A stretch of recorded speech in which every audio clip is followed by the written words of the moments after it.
out today on Action News at noon. Coming up next on The Doctor, we all know secondhand smoke isn't good. But what about the other secondhand dangers? From medications and containers to the secondhand things you should never buy, we've got you covered next on The Doctor. Are you expecting a tax return this year and need a car? Come to Greater Detroit Auto Auction, where your money goes a lot further. Auctions begin Wednesdays at 5 and Saturdays at 10. Financing is available and most everybody qualifies. Don't get grossed out by a new or used car dealer. At Greater Detroit, you'll get twice the car for your tax return. Catch you at the auction. GreaterDetroitAA.com. Choose your car and come on out. Lowest prices throughout Michigan. The Ford Community and Performing Arts Center presents Drum.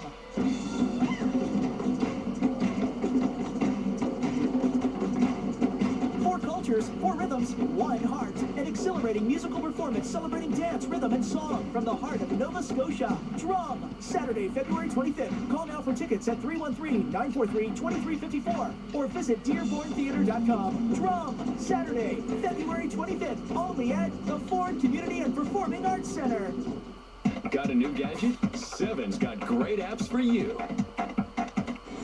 Secondhand smells, secondhand medication, Even secondhand vomiting. This is truly disgusting, but it's a contagious form of vomiting. We're revealing the secondhand health problems you don't know about. The top reasons that you're getting carpal tunnel syndrome, it may not have anything to do with typing. And offering first-hand solutions. Tell us about the new technique. Plus, The biggest don'ts when it comes to buying secondhand. clothing, It's mold is growing because of the moisture that gets into the clothes. containers, A lot of the things in the plastic can actually cause birth defects in babies, so be careful, ladies. even sports equipment. Never buy a secondhand helmet. Secondhand health problems. Scary stuff, right? All new on The Doctors.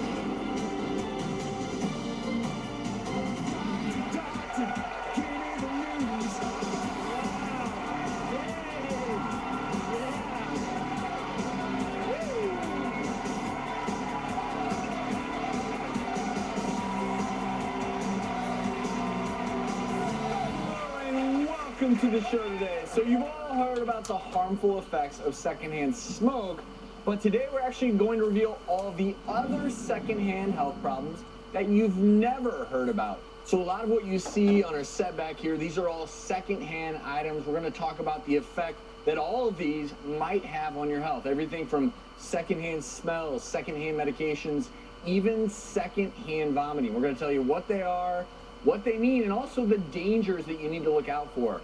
So I'm going to ask you this question. When it comes time to getting those medical test results back, is it okay to get them secondhand from an assistant? Well, let's see what you had to say. I don't want anything secondhand, including my medical results. I'll only trust my doctor. It doesn't matter to me who gives me the information. The doctor, the assistant, whatever. It's all written down. They can read, can't they? I'm perfectly happy getting my test results from the medical assistant. I want my results from the horse's mouth.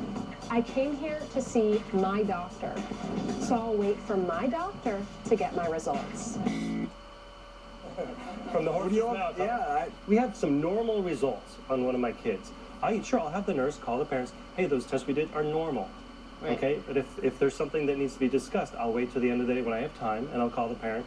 And because I know if I tell them there's an abnormal result, they're going to have a lot of questions, and they're not going to want to talk to the nurse. They're going to want to talk to me. In my practice, because I'm in solo practice, I see all of the results, and I will need to know certain ultrasounds or things need to be associated with symptoms and what the patient actually came in for initially. So those type of things where you actually need to go back to the chart and really interpret the results, those should be given by the doctor. Is it fair to say that in most circumstances, if a medical assistant is calling you with your results, it's a little bit, yes.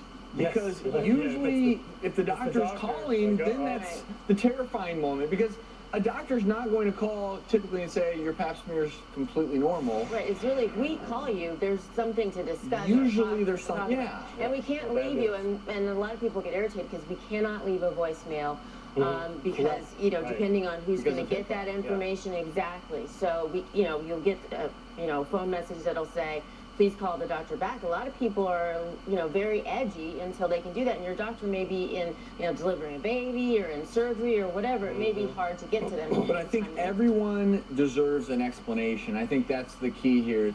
If you're going to give an abnormal result, you have to explain what the next steps are and where you go from there. That's my problem actually with some of the internet things that will just send patients their lab results. Why would you, I mean, a patient doesn't know how to interpret that lab result. In the meantime, they're worried and concerned and don't know what it means.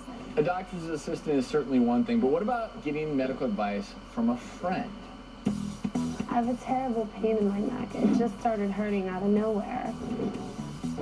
Oh, that happened to me. My doctor just told me. That happens to my mother all the time. She just takes coffee grounds and yogurt, rubs it on the spot, and it works every time. With an ache like that. I wonder if it works if you use Greek yogurt. Couple of these. When you take the tuna and flog yourself in the neck, that'll tenderize. Tuna salad. Great tuna, really. I am more confused now than when I started. Yeah, it happens all the time, but be careful. I mean, a referral is one thing. It's like, hey, I'm looking for a great pediatrician. I just moved to Orange County. I happen to know one. Well, you know, something like that, I think, is good. Well, worse is with my pregnant patients. They'll have people all the time say, you don't look like you're big enough, you look like you're too small.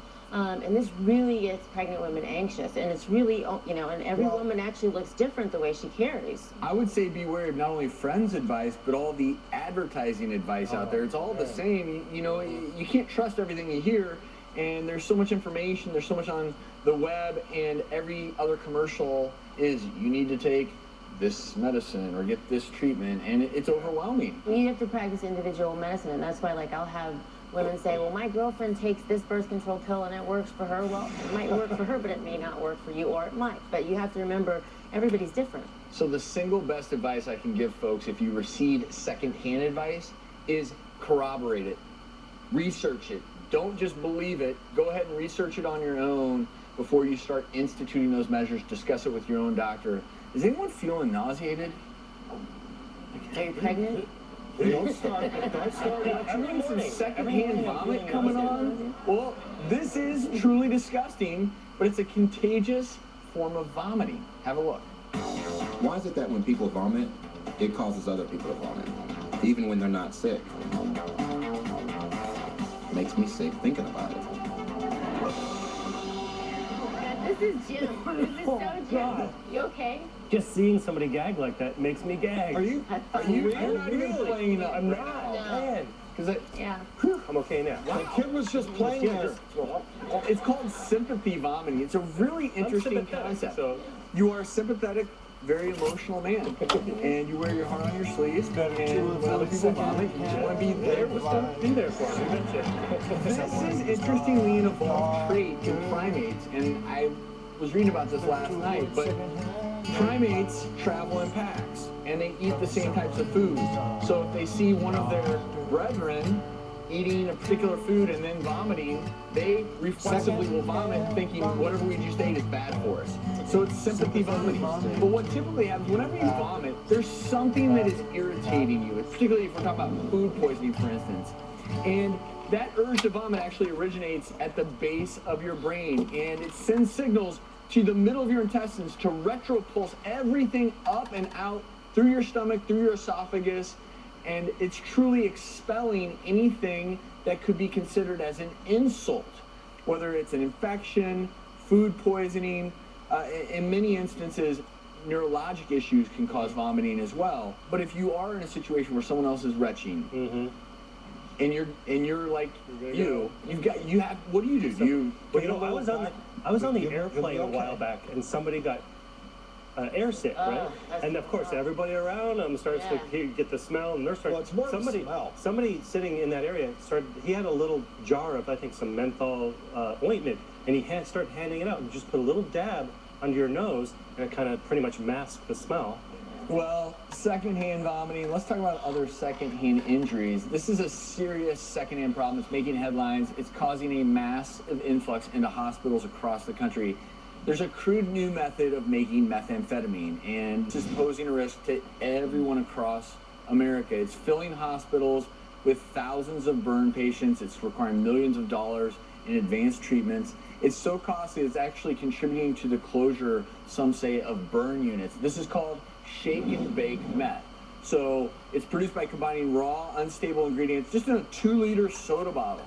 The problem is, this is a truly noxious brew, and if there's the slightest error, say you open the cap too soon, or you perforate the plastic, it'll actually explode. And the minute it touches your skin, it can sear your flesh, it can cause permanent disfigurement, blindness, in some cases even death. So join us now to help shed light on this topic. Via Polycom is the director of the burn unit at Mercy Hospital in St. Louis, Dr. Michael Schmock. Dr. Schmock, thank you so much for joining us, because this is a big problem. Hi, thanks for having me on. This is a huge problem. Here in St. Louis, we see this almost every week. Literally 15% of our admissions to the burn center, if not more, we think.